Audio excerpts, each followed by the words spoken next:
क्या आपने कभी सोचा है कि कुछ घरों में बेटा ही क्यों जन्म लेता है? क्या ये सिर्फ किस्मत है या इसके पीछे कोई गहरा रहस्य छुपा है? धर्म ग्रंथों में, खासकर गरुड़ पुराण में, इसका जवाब सिर्फ शरीर से नहीं बल्कि आत्मा और कर्मों से जुड़ा हुआ बताया गया है। गरुड़ पुराण के अनुसार जब किसी व्यक्ति के पिछले जन्मों के कर्म और उसकी आत्मा की इच्छा एक साथ मिलती है, तभी उसका अगला जन्म तय होता है। कहा जाता है कि जब माता-पिता के कर्म सात्विक होते हैं, जब उनके मन में धर्म, सेवा और सच्ची श्रद्धा होती है, तो ऐसी स्थिति में पुत्र का जन्म होने की संभावना बताई गई है।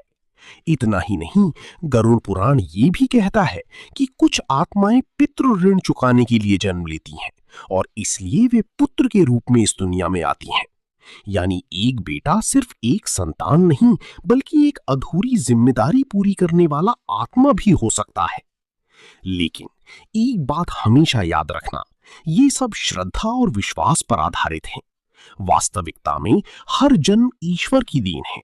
चाहे बेटा हो या बेटी, दोनों ही बराबर हैं और दोनों का आना एक आशीर्वाद है।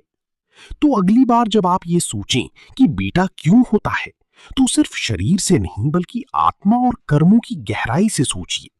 क्योंकि